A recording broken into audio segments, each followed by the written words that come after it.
Shalom Varacham, Morev Rabotai, on a l'habitude de ne pas manger la veille de Pessah le maror ou la haroset. Et il y en a, il y a qui ont l'habitude ainsi, mais en fait, il y a plusieurs qui ne sont pas scrupuleux dans ce point-là. Et aussi qu'on a l'habitude de ne pas manger l'œuf qu'on va manger la nuit du Seder, parce qu'on a l'habitude de manger le soir du Seder l'œuf en souvenir du Korban Agiga. Mais il dit, Rav Ovadia, qu'il n'y a pas de base à cette habitude-là, on peut même l'annuler, même sans faire la Nedarim. Après la 10e heure de la journée de la veille de Pessah, donc le 14 Nissan, on n'a pas le droit de manger même la matzah mevouchelet qu'on a parlé dans le cours précédent, matzah qui a été trempée dans de l'eau chaude, knidler et compagnie, ou matzah ashira, afin de garder la bon appétit pour le soir de Pessah dans la consommation du matzah, du Maroc, accomplissement de toutes les mitzvot. Fruits ou un plat de riz pour ceux qui ont l'habitude de consommer le riz pendant Pessah, ou du poisson, ou de la viande, ou des légumes à volonté, on aura le droit. Bien sûr, être quand même assez vigilant de ne pas trop se bourrer.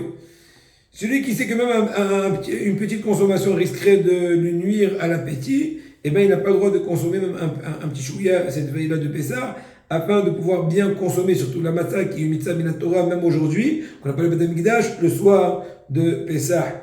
Et bon, maintenant, à la rigueur, on l'obligerait même de ne pas manger depuis le matin s'il est tellement délicat, cette personne-là.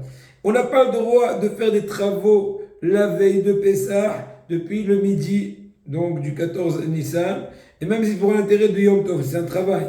Mais deux raisons pour la chose. Un, afin qu'il soit libre de pouvoir préparer les grandes préparations du Pessah, les dernières retouches. Secondo, parce que c'est le moment au moment où Beth Amikdash était existant, on sacrifiait le Korban Pessah. Or, on a une halakha qui dit que le jour où on amène un Korban, un sacrifice, c'est un Yom Tov, et donc on n'a pas le droit de faire des travaux.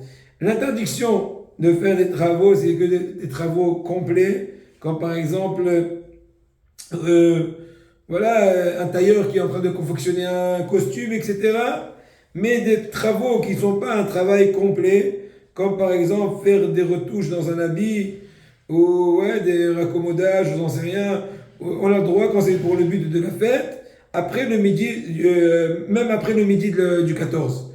Même que je fasse pour lui ou pour autrui, ce serait permis dans ce but-là. Vedavka be'inam, seulement s'il le fait gratuitement. Autrement, s'il prend un salaire, il n'aurait pas le droit. On peut aussi se couper les ongles, à cet instant-là, la veille de Pessah,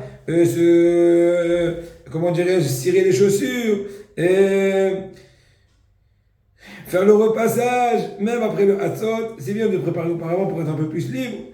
On n'a pas le droit de se couper les cheveux après Hatzot Hayom Chatila, mais s'il a oublié de se couper les cheveux, avant Hatzot, il a le droit de se couper les cheveux de lui-même, ou par quelqu'un qui n'a pas d'argent, il va lui donner d'argent, et il va lui payer pour qu'il ait de l'argent pour la fête, c'est une bonne raison, donc c'est double intérêt.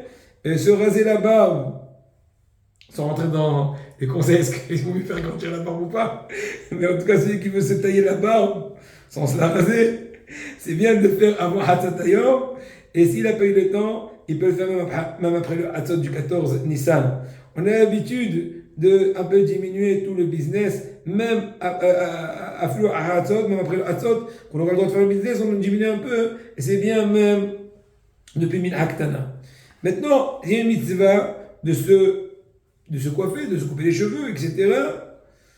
Et d'aller au mikveh la veille de Pessah afin de se purifier. Et c'est une mitzvah de se laver, bien sûr, en l'heure du Yom Tov. Après s'être lavé, s'habiller avec les habits de Yom Tov. Et donc il a l'habitude de lire la veille de Pessah toutes les étapes de sacrifice du Korban Pessah, la fameuse lettre extraordinaire d'explication des diplés de Rabbi Shimshon Nostropoli, et encore plein d'autres ségoulottes, celui qui a le temps, faire attention de mettre en sieste les fistons, les fistoles, pour qu'il y ait la pêche le soir, pour pouvoir bien participer au Seder. Ne pas obligé lui-même aussi d'être reposé pour pouvoir mieux, fonctionner et bien accomplir la mitzvah de Gatal Bidcha.